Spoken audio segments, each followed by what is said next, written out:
What Germany's advanced military technology really hides behind its precision weapons will shock you, because the answer to who wins is not about which tank is better.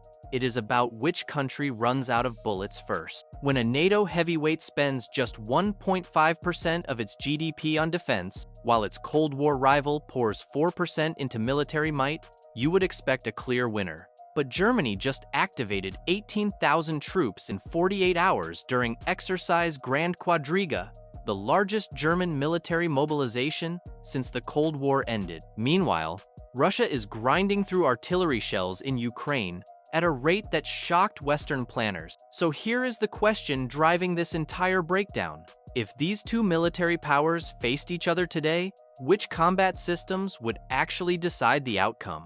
Here is what matters. These are not theoretical adversaries. Germany anchors NATO's eastern flank. Russia sees NATO expansion as an existential threat, and the combat systems they field represent fundamentally different philosophies of warfare. Let us break down what each side actually brings to a fight. Start with the skies, because no modern ground campaign survives without air superiority. Germany operates 138 Eurofighter Typhoons, 4th generation plus fighters, designed for air superiority and precision strike. Each Typhoon carries MBDA Meteor missiles with a range exceeding 60 miles, guided by active radar that can track targets beyond visual range. Germany also maintains 33 aging Tornado fighters for electronic warfare and suppression of enemy air defenses. But here is the game changer arriving in 2027: 35 American F-35, stealth fighters. These give Germany what the Typhoon cannot: the ability to penetrate Russian air defenses undetected and strike targets that the Eurofighter would never reach. This matters because Germany's Typhoons were not designed to fight alone.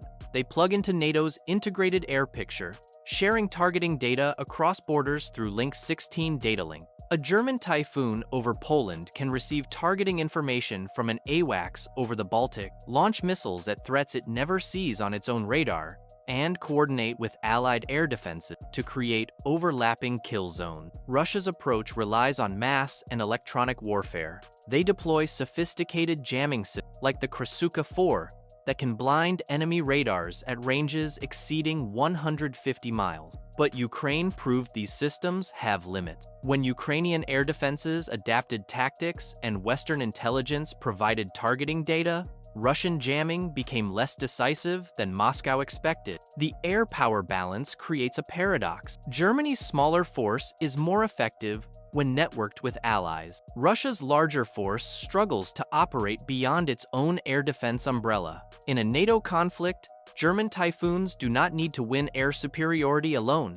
They just need to survive long enough for American F-22s and F-35s to arrive. In a hypothetical isolated conflict, Russia's numerical advantage and willingness to accept losses might overwhelm German air defenses through sheer volume. But here is where it gets interesting. Neither air force can operate without considering what is waiting on the ground. Germany's land forces built their reputation around one platform: the Leopard 2 main battle tank.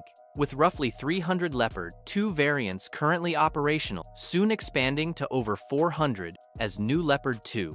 8 models arrive by 2030. The Leopard 2 A7 variant mounts a 120mm smoothbore cannon that can punch through most Russian armor at ranges exceeding 1.5 miles. Its fire control system allows crews to engage moving targets while traveling cross-country at 35 miles per hour, something Soviet-designed tanks struggle to match. Russia counters with approximately 2,800 tanks, dominated by T-72B3 variants, with roughly 350 modern T-90M and a small number of T-14 Armatas. Here is the critical difference. Russian doctrine accepts tank losses as inevitable. They are designed to be produced in quantity, operated by conscripts with limited training, and replaced when destroyed. Russia lost over 3,000 tanks in 2 years, but produced and refurbished 1,550 replacement tanks in 2024 alone, with production projected to hit over 400 modern T-90M models annually by 2028.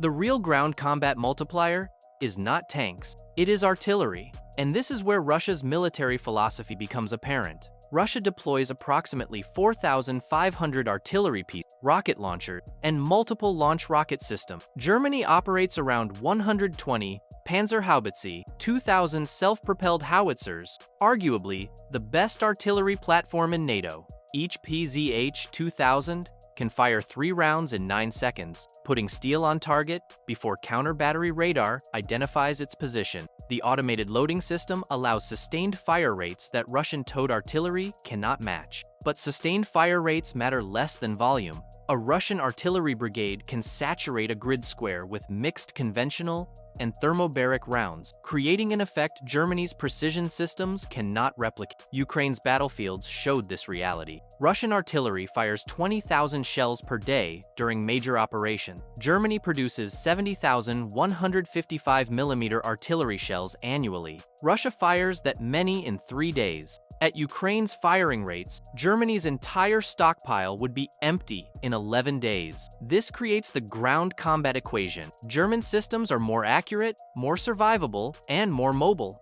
Russian systems are more numerous, more expendable, and designed for mass fires that overwhelm rather than outshoot opponents. In a short conflict where ammunition stocks matter, Germany's quality edge dominates. In a grinding attrition war, where industrial capacity becomes decisive, Russia's mass becomes the advantage. Then Ukraine became the laboratory where both philosophies collided. And what happened next changed everything NATO thought it knew about Russian warfare. Why?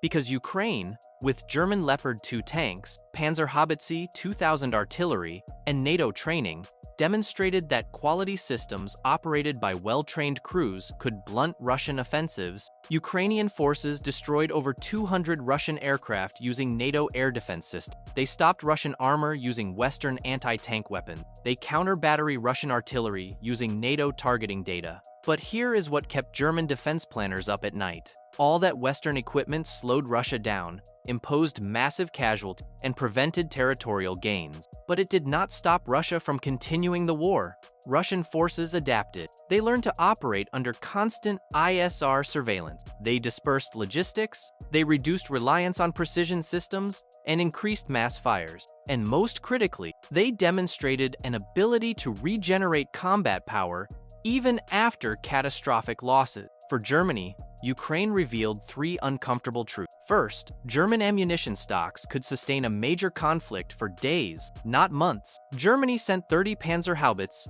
2,000 howitzers to Ukraine, 25% of its entire fleet, and could not produce replacements fast enough to maintain force structure. Second, German logistics were not designed for high-intensity combat. NATO exercises since 2022 exposed gaps in fuel distribution, ammunition, transport, and maintenance capacity. Third, Germany's military was not structured for the war Ukraine was fighting. The Bundeswehr optimized for rapid deployment, precision engagement, and coalition operations. Ukraine needed mass, endurance, and industrial production. Russia learned different lessons. Modern Western systems impose real costs when properly employed. Electronic warfare works better in theory than practice against adaptive opponents. And most importantly, the West's political will to sustain aid has limits that can be exploited through grinding attrition. These lessons shaped how both countries view future conflict. But there is one domain where neither country can afford to miscalculate: the nuclear threshold. And this is where conventional comparisons become almost meaningless. Germany does not have nuclear weapons. Russia has roughly 5,580 nuclear warheads, with approximately 1,710 deployed on missiles, submarines, and bombers. This asymmetry changes every calculation about conventional conflict. If Germany's Leopard 2 tanks rolled toward Moscow, or if German air defenses threatened Russia's strategic depth, Moscow's doctrine explicitly allows nuclear escalation to prevent conventional defeat. The Russian military maintains tactical nuclear weapons specifically designed for battlefield use. Warheads ranging from 1 kiloton to 50 kilotons deployable via artillery, cruise missiles, or short-range ballistic missiles. These are not city killers. They are designed to destroy NATO armored formation, air bases, or naval task forces. And Russia's 2020 nuclear doctrine explicitly states these weapons can be used if conventional forces face defeat or if the state's existence is threatened. This is not hypothetical. During the Ukraine conflict, Russian officials repeatedly referenced their nuclear capability as Western aid increased. Former President Medvedev suggested nuclear strikes if Ukraine's counteroffensive threatened Crimea. When Germany announced Leopard 2 deliveries to Ukraine in January 2023, Russian state media immediately published simulation videos showing nuclear strikes on Berlin. The message was clear: push too far, and conventional rules disappear. Putin suspended Russia's participation in the New START arms control treaty, and Russian doctrine exercises regularly practice tactical nuclear employment scenarios. For Germany, this creates an impossible dilemma. How do you deter a nuclear-armed opponent when your own escalation ladder stops at conventional forces? NATO Article 5 provides collective defense, but what if Russia uses a single tactical nuclear weapon against a German formation in Poland? Does Washington risk nuclear escalation to defend Berlin? Or does Germany discover that conventional superiority becomes irrelevant when the opponent can change the rules through nuclear coercion? Which brings us to the question that determines everything else. What happens when the shooting actually starts? Let us model a limited conflict in the Baltic region, not because it is likely, but because it reveals how these forces actually function under realistic constraints. Russia launches a rapid operation to seize the Suwalki Gap, the 65-mile corridor between Belarus and Kaliningrad, separating the Baltic states from Poland. Russian airborne forces and fast armor push west, aiming to link Kaliningrad to Belarus and isolate the Baltics before NATO can respond. Germany's Enhanced Forward Presence Battle Group in Lithuania, about 1,500 troops with Leopard 2 tanks, Puma infantry fighting vehicle, and Panzer Haubitze 2,000 artillery, becomes NATO's first responder. They face Russian forces with 3-to-1 numerical advantage, backed by artillery firing from Belarus and Kaliningrad, and Su-35 fighters operating from multiple air bases. Here is what the first 48 hours likely reveal. German forces inflict disproportionate casualty using superior targeting, mobility, and training. Leopard 2 tanks destroy Russian armor at ranges where T-72s struggle to achieve kills. Panzer Haubitze 2,000 artillery suppresses Russian fires using rapid displacement and precision munition, but German units burn through ammunition stocks at unsustainable rates. Each Panzer Haubitze 2,000 carries 60 rounds. In high-intensity combat, crews fire that loadout in under 2 hours. Resupply convoys become Russian targeting priorities. Russian forces adapt after initial losses. They bypass German strongpoints, accept casualties to fix German units in place, and push lighter forces through gaps. Russian artillery fires massed barrages that saturate areas rather than hit specific targets. Electronic warfare blinds German communications intermittently. And Russian combat doctrine, which accepts 30% casualties as normal in offensive operations, keeps pressure constant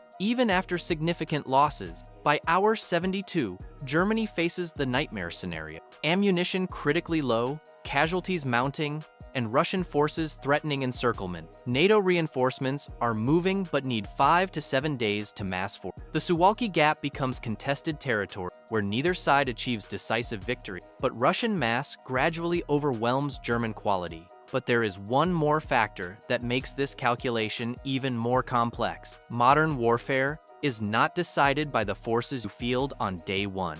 It is decided by your ability to replace losses, produce ammunition, and sustain operations over months. And here, both Germany and Russia face different but equally serious problems. Germany's defense industrial base optimized for quality over quantity. Rheinmetall, Krauss-Maffei Wegmann, and Hensoldt produce some of the world's best military equipment. Germany manufactures roughly 70,000 155mm artillery shells annually. Russia fires that many shells in about 3 days during major operations in Ukraine. German tank production runs about 20 to 30 Leopard 2 variants per year. Russia lost over 1,500 tanks annually in Ukraine, but kept replacing them from Soviet-era storage and increased production. The ammunition crisis hit Germany hardest. By mid-2023, Germany had donated or sold so much artillery ammunition to Ukraine that Bundeswehr stockpiles fell below NATO readiness requirement. German defense officials admitted they could not sustain high-intensity operations for more than 2 weeks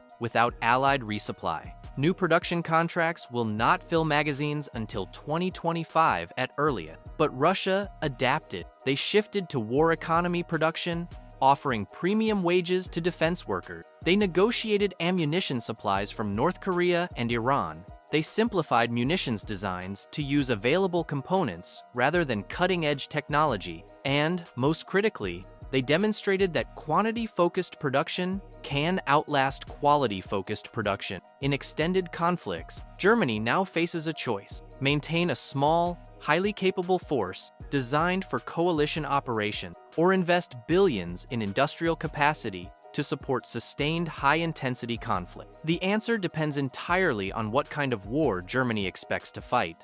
If NATO remains cohesive, and Germany fights as part of a collective response, current capabilities suffice. If Germany must defend itself during a crisis where American commitment wavers, current capabilities fall dangerously short. So, here is what you need to remember. Can Germany's technological edge overcome Russia's raw firepower and willingness to accept casualties? The answer is this: only within NATO, only with Allied support, and only in conflicts shorter than German ammunition stocks allow. German forces are more precise, more mobile, and better trained. But precision matters less when opponents can saturate battlefields with mass fires. Mobility matters less when logistics chains cannot sustain operations beyond 2 weeks. And training matters less when the enemy accepts casualty rates that would break Western political will. The question now is not whether German systems are superior, they are.